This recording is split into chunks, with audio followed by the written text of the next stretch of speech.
It's time for the Daily Stand Up Podcast presented by AgileDad with your host, Lee Henson. Without any further ado, let's get started. I'm sure many of you have heard the popular song from a group called REM. It's the end of the world as we know it. It's the end of the world as we know it, and I feel fine, right? But I have a bigger question. I'm going to say that right now, as of today, officially, it's the end of the roles as we know them. And what I mean by that is more roles are going to be transitioning, transforming, changing, becoming different, morphing. And it's happening before our eyes. Now, one of the things that was pointed out to me was that there was a fear within the Agile world, in the Agile workspace, that many companies were doing layoffs. And these companies were laying off scrum masters, they were laying off product managers, they were laying off analysts. I had someone in my class last week that just mentioned to me, they said, I don't even know what an analyst does anymore. I don't even know what a BA does and whether or not I am a BA. And they said, I think I'm a product owner, but I'm not sure. And I had someone else tell me, they just let go of all the scrum masters at my company. Should I try to find another job as a scrum master? Or should I try to just go get my PMP and become a project manager? Or am I already a project manager? And I think that there's a lot of confusion. Now, for the record, many, many years ago, I'm talking greater than 5 years ago, I produced a document. And that document was called the Agile 12-Step Program. And one of the steps in the 12-Step Program, it is actually step number 3. It says that you need to have a clear identification and delineation of all the roles that and their accountabilities that are going to be participating in the Agile workspace. Now, that is interesting that 6 years ago, I was already thinking about this. This was something that had already crossed my mind. I saw the writing on the wall, I saw the confusion, and I think this has to do with a cultural thing. So let's break it all down. When the Agile Manifesto came to be in 2001, it took people from all different walks of life. They had people there who knew a lot about Clear and Crystal, and people knew about Scrum and extreme programming and dynamic systems development method and Agile unified process. I guess what I'm trying to say is that when these group of 17 individuals got together, many of them came from different backgrounds. And while I don't believe we should ever be dogmatic about titles, roles, accountabilities, and be crack the whip, I do believe that we should have a baseline definition or a foundational definition of accountabilities that are expected. And we can break these into classifications instead of roles, if you will. We need one classification that represents product design, development, and build, right? We need someone who understands the products or services that we're trying to offer, whether it's an internal product, an external product, whether it's technical or non-technical, what layers we have in our hierarchical view. None of that should matter if it boils down to we need someone who's responsible for making sure we go through initiation, ideation, brainstorming, making sure that we understand the why, how ladder, making sure we identify the top 5 collaborative ideas to solve a problem.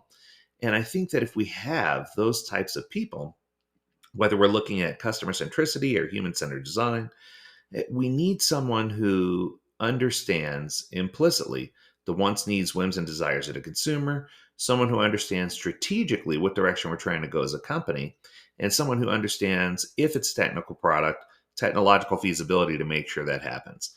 Now, whether you call this person product owner, product manager, product governor, gummy bear number 74, I don't care. And I know it sounds harsh, but I really don't care what you call this person. And I think that organizations are getting so hung up on titles and on what to call people and on how people interact. I just really believe that we are in a place where we need to get off of the title bandwagon or the what we call people bandwagon and start focusing on what we need to get things done. And if we look at this expansion of responsibilities, and I think here's part 2 of the problem. So let's keep going down this path. Part 2 of the problem with regard to the product owner, which is the one that I'm referring to now, and that's just what I'm calling them. You can call it as you'd like.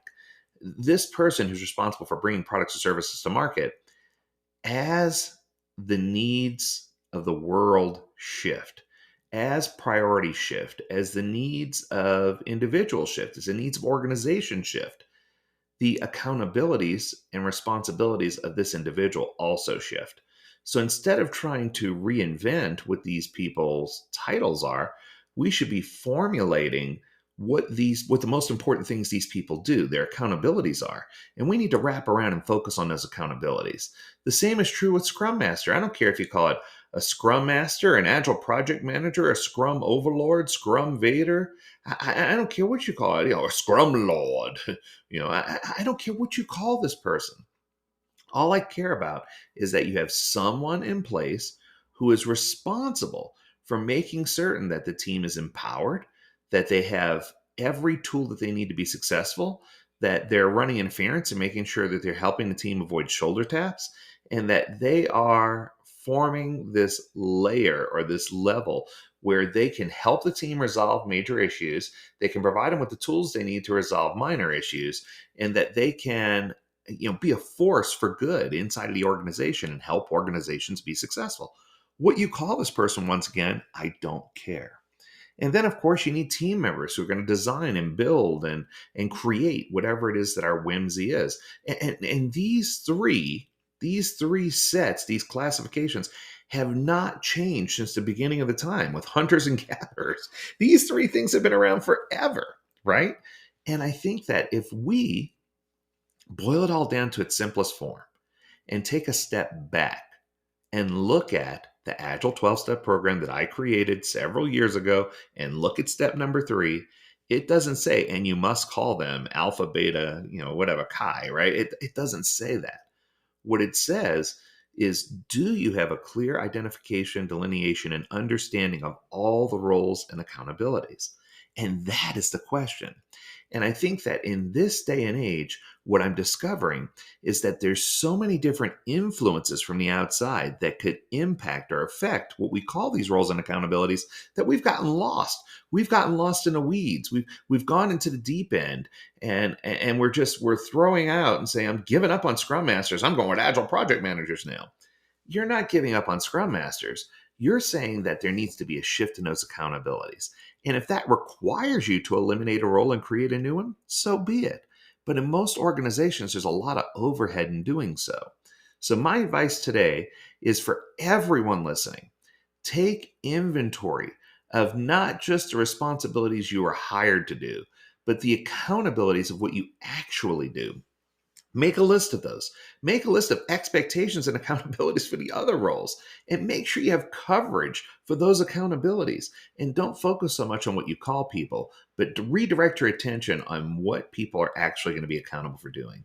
And if you can do that, that, my friends, is going to help you really, really accelerate your Agile progress. It's going to help you see big changes, and it's going to help you realign and refocus. So instead of getting lost in the weeds, find your way out. And if you need help, reach out to us. We'd love to help you.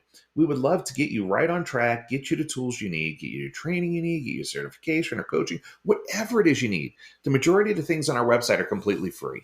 So go out there, take an adventure, get some information, and let us help you be successful. That's going to do it for today. I hope you enjoyed this episode. If you have a topic you want us to talk about, learn more at AgileDad.com. We would love to hear from you. As always, we encourage you to stay healthy, stay well, and stay agile, my friends. Until next time, do take care.